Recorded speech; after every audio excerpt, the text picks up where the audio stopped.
petition as well now, right? This must be like about my fourth or fifth one on this issue or around this issue. But I'm doing Fenny I'm doing Fenny Bridge as well now. Hold on a minute, my mouth has just gone dry.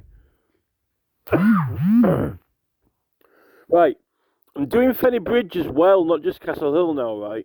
I'm gonna resubmit the Castle Hill one, right? So this is the truth, right, and the fact, and it is.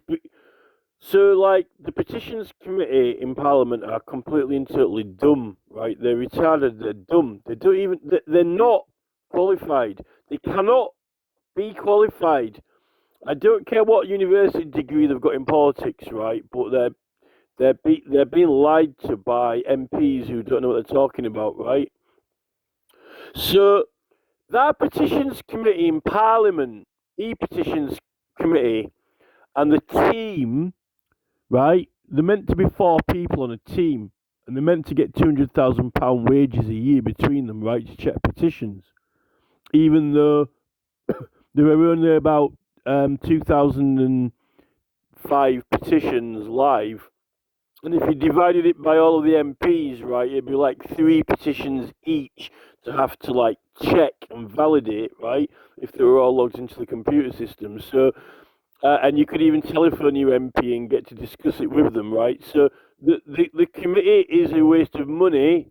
It's a waste of £200,000 a year and a waste of time, right? So you don't even get surgery with them, right?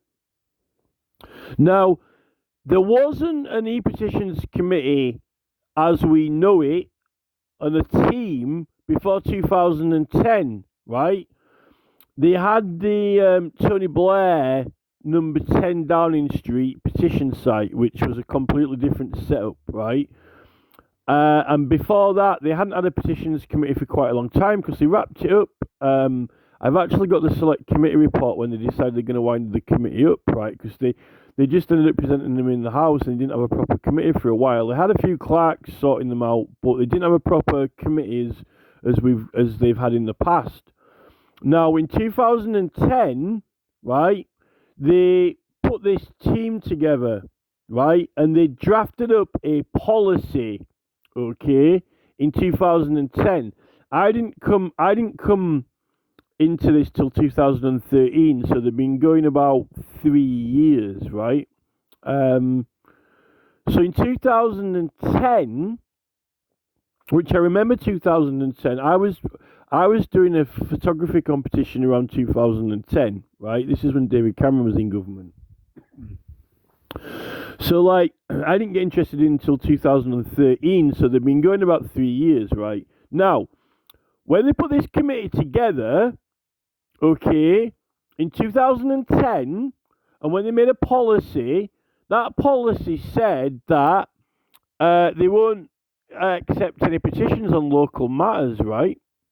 Because they've always had that clause in this new team and committee, right? From then when it started.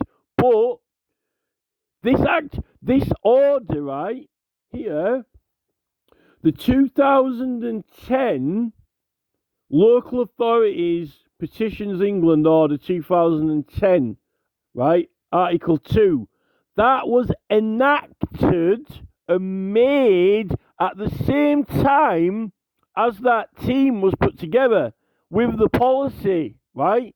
And it says, in Article 2, it says that planning and licensing matters shall not be regarded as local matters. Local planning and building licensing, right, will not be regarded as local, right? It won't for petitions. So that means when you're petitioning Parliament and it's building and planning in a local area, you disregard that it's local. It's not a local matter. Do not class this as a local matter, right? Disregard the local part of it.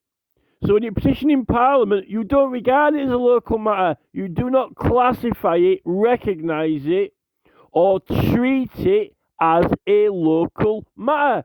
So that means that you can petition Parliament about it, it's exempt and excluded from that policy which says that we won't do local matters. So you can appeal to the government for a resolution, some kind of act or instrument or bill to oppose the council. Now that is also, remember, petitioning Parliament. There are two ways that they used to be the same, and they split them into two, only because there's a different procedure, right? There are private bills, right, which you can petition against private bills, and you can get them sponsored, or you can do public petitions, which is just more general, and you ask the government to come up with a solution themselves.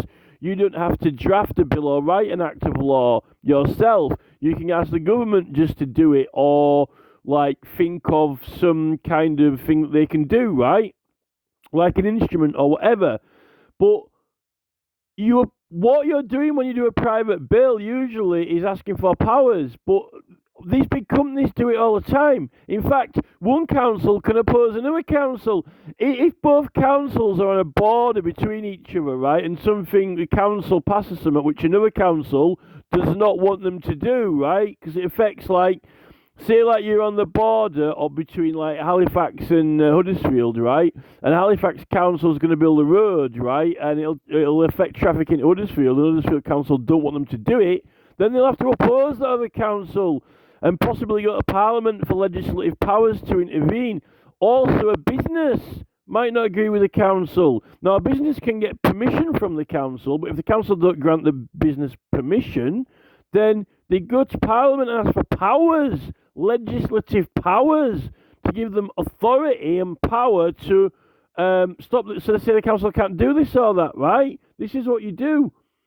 So it's like a court. It's like going to a higher court, right? You can agree with the court, but you don't have to. This is the thing with the local council. If everyone agrees with the council's decision, then that's it, it's done. But they might not. But who can you go to? Well, you'll have to go get powers from the government. This is what the council do themselves, right? Now, I think that 2010 order exempted licensing as well, because you can get licensing for licenses to, like, install BT boxes and water companies and all kinds of stuff like that, right? So when you go for a private bill to Parliament, you're seeking a resolution from a higher authority. Now, the only reason that private bills are separate from petitions is because the procedure's a little bit different, but it's the same authority. It's like going to a court. Look, right, you can go to the Court of Sessions in Scotland, right? You go to the Court of Sessions in Scotland, right? It's a higher authority than the Sheriff Court, right? But they've got lots of different things you can do. Forms, you can do a petition to the Court of Sessions, or you can have a prosecution there, or you can have a civil claim there, summary, or indict. There's not just one procedure there, right? There's, like, all different kinds of actions you can take, all with different forms. Now, when you go to Parliament, right, it's a higher court, but there's not just a public petition, or you could do a private bill or whatever. It's just like going to the Court of Sessions and saying, "Oh, I'll do a petition," or "No, I'll appeal a case," or "I've got an indictment," or whatever the hell it is, right? There's not just one thing with one form. It's the whole jurisdiction that provides resolution to all manner of different courts and bodies. This is the thing. Now, if you can't take a case there, where can you take it to? So if you can take a planning and building matter to Parliament for a private bill, you can take a planning and building matter to Parliament for a public petition, right? It's just a slightly different way, whereas the private bill, you are kind of like designing the solution more tailored to your specific preference, right? It's like look, right, the difference between the private bills, really, other than it being a personal matter, really, but councils can have private bills, it is that you're drafting it, right? And usually you get a parliamentary agent. It's more like getting like if you write a song, you do all the lyrics and all the tune and the production of it, right? And then Parliament's like the House of Lords might want you to change it a bit, right? But you might just say like, I don't have a song, but I want you to write me one. What do you want to write it about? Well, like the sunshine or whatever, right? This is it, and then Parliament write the freaking song for you, right? You haven't already done the lyrics and the words for it. You say, right, I want a happy song, right? So make me a happy song. That's like a public petition, rather than if private bill is like, oh, I've already written the song and the words and the music, right, and produced it, right, and I want it put through like this, and they say, well, okay, and then we'll negotiate what changes we'll make, right? Whereas public petitions, you say, just say, write me a happy song, right? It can be about the same things. This is the thing, right? So you can do public petitions about it. It was put into the law. Now, this is the thing, right? That policy was made to mean that, and the legislation's made to do it, but they've been rejecting them. Now, right, Gareth Price at the Senedd petition, the clerk of the Senedd, he told me that, that 2010 order has been repealed, it's not in effect anymore, right? And they also repealed some others about rules for petitioning local councils, like the form of petitions and manner of petitions, right? But there's before that petitions committee was created in 2010, there wasn't a policy. No policy existed. There was no policy.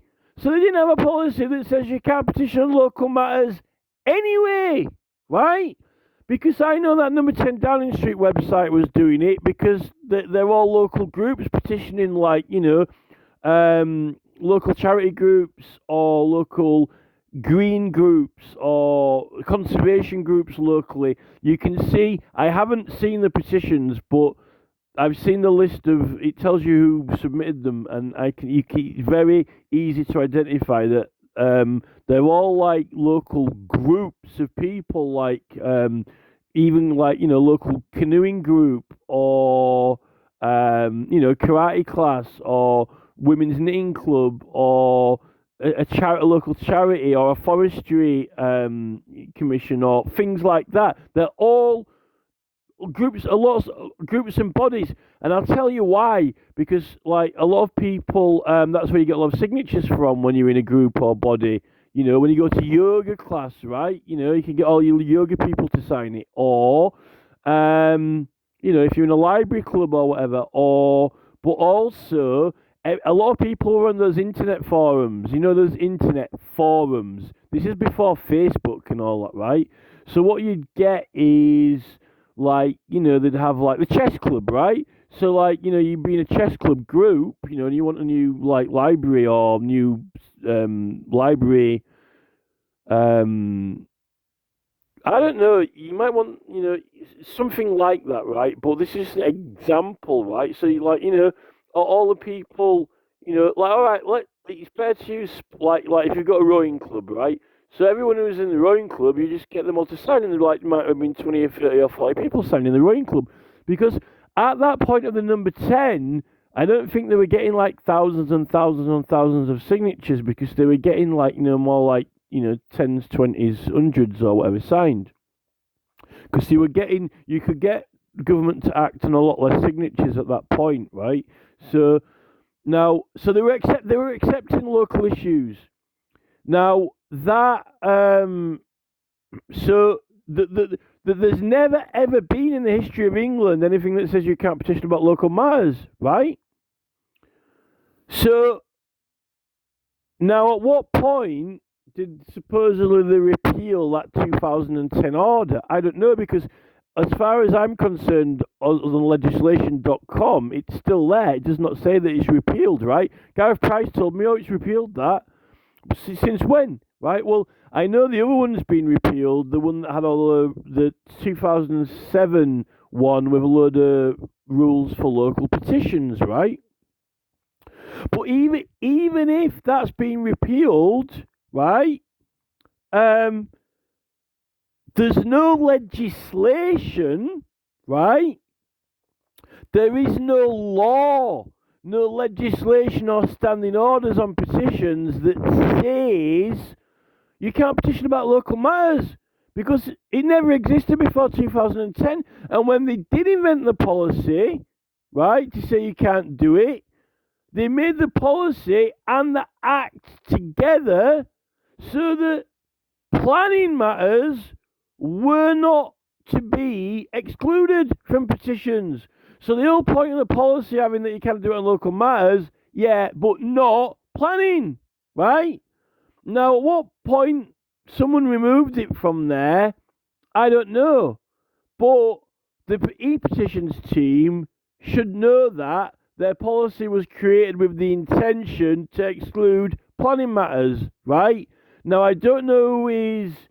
Now, if the e-petitions team can't think for themselves, there's something wrong with them. Now, I don't know whether it is that the team keeps changing and they didn't know all this at the start, or whether the MPs are telling them don't accept any planning matters at all, or what. I don't know what direction they're under, but they're meant to have degrees and they're meant to read big books, right? Now, their policy was created originally with their team at the same time as that 2010 Act, right? But if the policy hasn't changed, because the policy said no local matters, but it was made with that Act. Now, if they said, oh yeah, when they repealed the Act and we stopped doing local planning matters, well, but in the history of England, local matters have never been excluded from petitioning, right? So the policy, it's not law anyway. And it's not standing orders of Parliament. And standing orders of Parliament don't give them power to make a policy, right? So I don't even know what the fuck that policy is. It's just tosh. And it's like two MPs who sign it, right? But petitions are meant to be approved by your own MP, and then it's accepted, and then passed to a committee to deal with. So it currently bypasses the judicial procedures of the House of Commons and all standing orders of Parliament, right? I don't even know how they're even running it, because it doesn't even comply with the standing orders of Parliament, right? So it's just a figment. It's tosh. Now, that policy should be regarded as what it was in. It included that clause to go with that 2010 order, right? That's what the policy was made for at the same time as that 2010 order. That's the point, right? So, so this is it, right? So we can, as far as I'm concerned, right? I'll tell you what, right? If they don't update that legislation website if they don't update that website and say the act's been repealed, then I'm not even. Well, I don't think that they have to. They can't say it's repealed. I don't even know where Gareth Price got that from, because they put the 2007 one as repealed because, like, on the latest version, so all the clauses have been taken out of it, right? That 2010 one, in fact, hold on a second.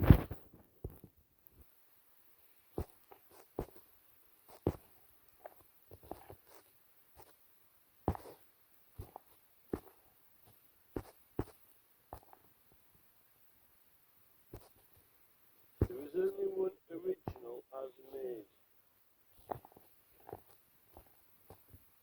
This is the original version as it was originally made. This item of legislation is currently only available in its original format. So that means it's not changed. It hasn't been changed, right? It's not been changed.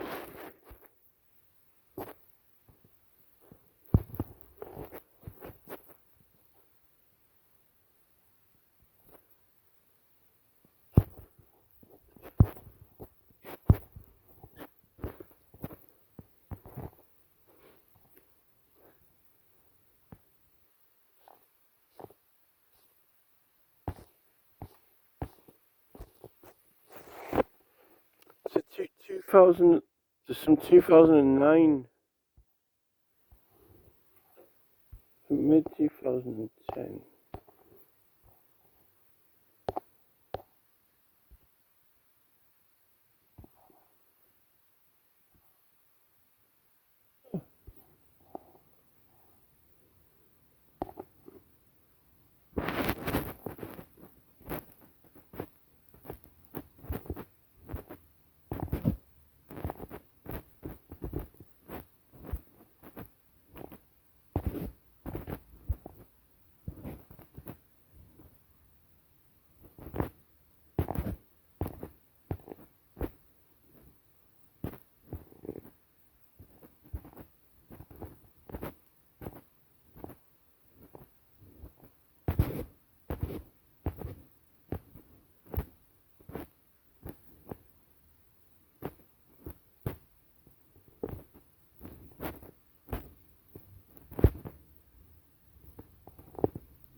Not quite sure why this is a 2010 order, but it's got a lot of earlier dates down here. I'm not quite sure why that is, but doesn't say about it being repealed. I think they're just citations. Now this is the part we're bothered about. It never applied to Wales anyway. I don't think it is repealed because Gareth Price, right? He said it was repealed, but it was never. It doesn't apply to Wales. It's only England, not Wales, right? So I think he got mixed up with the fact that being repealed with the fact that it doesn't apply in Wales, or it never did. I don't think it is repealed. It does look. There's nothing in the. It tells you here. This is not repealed, right? There's and until it tells you anyone on this website that that's repealed, right? No one should consider it's repealed, and no one should be acting as it is. Wales is not England, right? You see, it's actually for England, not Wales. And I don't think Gareth Price knows what he's talking about. I don't think Gareth Price has got a clue what he's talking about because it didn't apply in Wales anyway. When I used it for Wales, it was an example. I was like using it as an example. I'm like, look, this is how petitions have to be treated, right? He's like, oh, that's not enforced. Well, yeah, it's not enforced. It was never enforced in Wales, but this is how petitions are meant to be treated anyway. And it also says in the Welsh petitions rules in their policy that a petition can be referred to anywhere in government, right? Including the English Petitions Committee. So if it's about planning matters in Wales, there's nothing that says it can be referred to UK Parliament to deal with. So you can actually run it on the Senate, and then when you get the signatures, they refer it to UK Parliament to deal with. So I'm right. Right, when that policy says local planning matters, you do not except planning. Whenever it's about planning, you ignore that policy rule because you treat it as if it is not local, right? And therefore, it's this petition, the team on the petitions committee, right? Either they've got different people to when it started in 2010, right? And when the staff's changed, the newer staff, who aren't the ones from 2010, do not know this and haven't got a clue, or the MPs have been trying to brainwash them, or they just didn't even know about that 2010 Act when they got the job, right? But someone made it. Now, that's quite serious because that means they've been rejecting petitions about local things since 2010 and people haven't been able to override or oppose the council lawfully, and they've been having building absolutely obliterating and destroying their local areas. And that petitions team have just been like buck teeth going down a ski slope, going like Happy Gilmore. Just been sat there like on a computer, reject like Happy Gilmore, while people are desperate and distressed about what is happening in their local areas. and their appeals have been unlawfully rejected, which means that the team are in contempt. They haven't got the foggiest clue what the law is or what they're even doing in Parliament, and the MPs are either lying to them or none the wiser. It means that they literally do not even know what the flying F they're doing, right? And that is why I've had enough of this petitions team. They haven't got a degree. I want to see those staff, right? I want them, Keir Starmer's threatening that he should take people's driving licenses off them, right? I want the qualifications of that team taken from them, right? At university, they are going to lose their degrees, right? That petitions team, right, are going to have their educational qualification taken from them, like a doctor losing his license, right? Because this whole country has been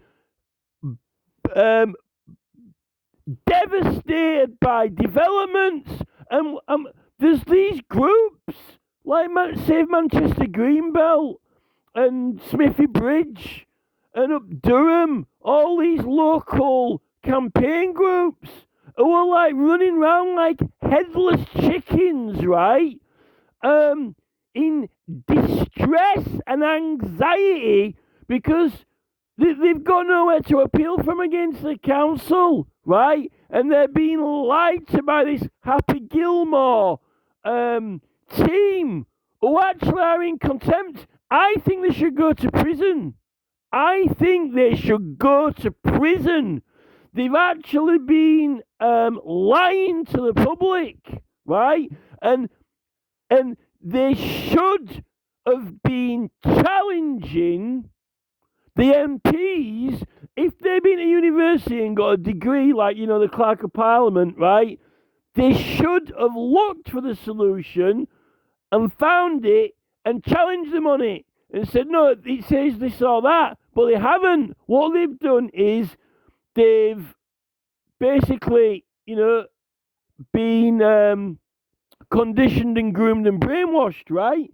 But they're meant to have qualifications. And this is the thing.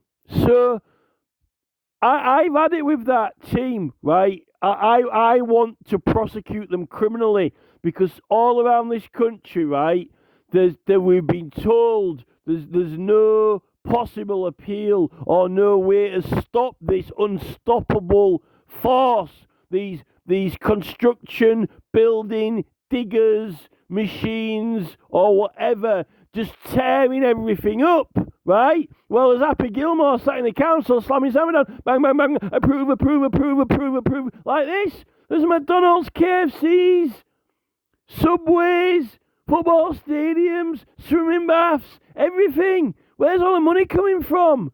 It's just like approving everything. It's like people have had enough.